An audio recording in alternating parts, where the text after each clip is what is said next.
तो ये तस्वीर आप देख रहे हैं कि जिस वक्त ये घटना हुई थी, आपको बता दें शनिवार शाम को 6 बजे के वक्त व्हाइट हाउस के बाहर पोस्ट पर एक व्यक्ति पहुंचा जो हमलावर था। उसने बैग से अपनी बंदूक निकाली और फायरिंग कर दी। जवाबी कार्रवाई में उस पर गोली चलाई गई। करीब 20 से 21 राउंड गोलियां चली और उसमें वो ढेर हो गया, जिसके बाद उसे मृत घोषित कर दिया गया। लेकिन जब ये गोली चल रही थी उस वक्त मौजूद वहां पर कॉरेस्पॉन्डेंट जो व्हाइट हाउस को कवर करते हैं, वो अपने चैनल्स के साथ लाइव चैट कर रहे थे।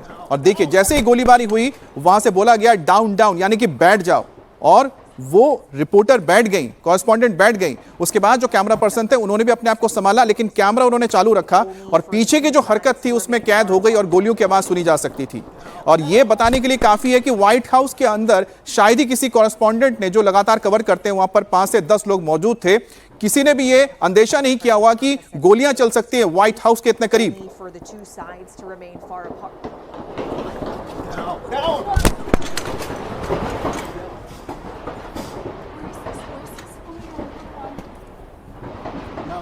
That President Trump has said a deal is close, only for the two sides to remain far. On Capitol Hill. संदिग्ध हमलावर की फायरिंग और सीक्रेट सर्विस की क्रॉस फायरिंग के दौरान करीब 20 राउंड गोली चली, जिससे पूरे इलाके में अफरा तफरी मच गई। इस पूरी घटना में एक राहगीर को भी गोली लगी, लेकिन अभी यह साफ नहीं हो पाया है कि उस शख्स को संदिग्ध की शुरुआती गोलियों से गोली लगी या बाद में सीक्रेट सर्विस के जवानों की जवाबी कार्रवाई वाली गोली लगी। सीक्रेट सर्विस की तरफ से कहा गया है कि घटना में उनके किसी भी अधिकारी को चोट नहीं आई है।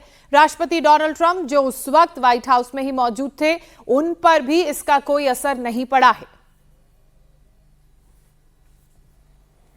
व्हाइट हाउस के बाहर जिस वक्त गोलीबारी हुई थी उस वक्त अंदर पत्रकार भी मौजूद थे, और जो पत्रकार वहां पर अपने चैनल्स को लाइव चैट दे रहे थे, और जो थोड़ी देर पहले ही डोनाल्ड ट्रंप ने सोशल मीडिया के जरिए बताया था कि उनकी मिडिल ईस्ट के कई नेताओं के साथ बातचीत हुई है, पाकिस्तान के फील्ड मार्शल से बात हुई है, टर्की के प्रेसिडेंट से बात हुई है, इजराइल के प्रधानमंत्री से बात हुई है, जो सारी जानकारी थी, और पीस डील को लेकर उन्हें सकारात्मक उन्होंने कुछ बातें लिखी थी, और यही कवर कर रहे थे बाहर मौजूद व्हाइट हाउस के कंपाउंड के अंदर मौजूद तमाम वो जर्नलिस्ट जो व्हाइट हाउस कवर करते हैं। और ठीक उसी वक्त ही आप इस वीडियो को आप देखेंगे तो बता रही हैं कि किस तरह से पीस डील को लेकर बातचीत हुई है। जैसा ही उन्होंने 2 वाक्य बताए, 2 शब्द बोले, उसके बाद देखिए गोलियों की तड़तड़ाहट सुनाई देती है, फिर वो बचने के लिए नीचे झुक जाती हैं। एक बार वीडियो को सुनिए और देखिए। That President Trump has said a deal is close, only for the two sides to remain far apart.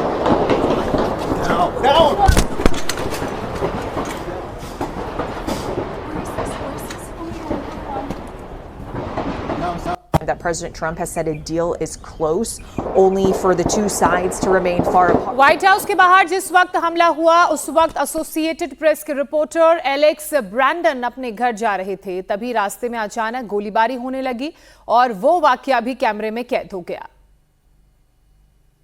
तो इस वक्त की बड़ी खबर लगातार हम आपको बता रहे हैं किस तरह से अमेरिका में व्हाइट हाउस के बाहर हमला हुआ, वो भी तब जब अमेरिकी राष्ट्रपति व्हाइट हाउस में ही मौजूद थे। इस पर बात करने के लिए इस चर्चा में हमारे साथ तमाम मेहमान जुड़ चुके हैं। Major general retired Ashwini Siwach defence expert हैं, आप हमारे साथ जुड़ चुके हैं। इसके अलावा मेजर जनरल रिटायर्ड SB Asthana defence expert sir, आप हमारे साथ जुड़ चुके हैं। Major general retired Arvind Bhatia, आप भी डिफेंस एक्सपर्ट हैं, आप हमारे साथ जुड़ चुके हैं। आप तीनों ही गेस्ट का बहुत बहुत स्वागत है। अश्विनी जी, मैं सबसे पहले आपसे पूछना चाहूंगी, जिस तरह से व्हाइट हाउस के बाहर यह हमला होता है, इस हमले को कैसे देखा जाए? एक तरफ Donald Trump peace deal strike करने की कोशिश कर रहे हैं लगातार ईरान के साथ, और उसी बीच इस तरह का हमला होना, उससे पहले कल ये बात सामने आती है कि उनकी बेटी को कोई जान से मारना चाहता था।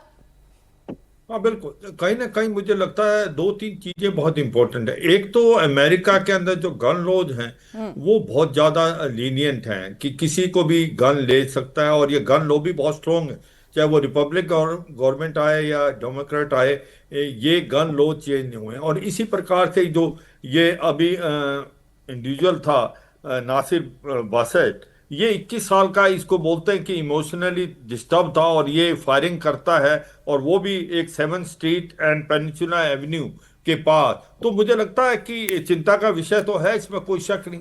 ये किसके साथ इन्वॉल्व है? क्या ये इलीगल माइग्रेंट है? क्या ये एक प्रकार से कोई बाहर से आया हुआ नॉर्थ कोरिया से इन्वॉल्व है, ईरान से इन्वॉल्व है, या कहीं और किसी संस्था से इन्वॉल्व है, उसका पता ये इन्वेस्टिगेशन के पास चलेगा। मगर एक सिक्योरिटी चूक तो है कि बहुत नजदीक व्हाइट हाउस के इस प्रकार के हालात होना, और ये सच्चाई है कि इसको इससे लिंक किया जाए। कहीं ना कहीं पीस डील जो है वो एक अंतिम चरण में है, बातचीत का दौर चला हुआ है ईरान और अमेरिका के बीच में, बैक चैनल डिप्लोमेसी, और हो सकता है कोई ना कोई डील निकले। और ऐसे में ऐसा हादसा होना, जब डोनाल्ड जी। ट्रंप व्हाइट हाउस के अंदर थे, तो मुझे लगता है क्वेश्चन मार्क तो है, मगर इसका क्या मकसद था, ये कौन था, ये इन्वेस्टिगेशन के बाद पता चलेगा। मगर एक चीज बड़ी निकल के आती है कि अमेरिका को अपने गन लॉ चेंज करने पड़ेंगे, क्योंकि कोई भी कहीं भी इंसान आराम से एक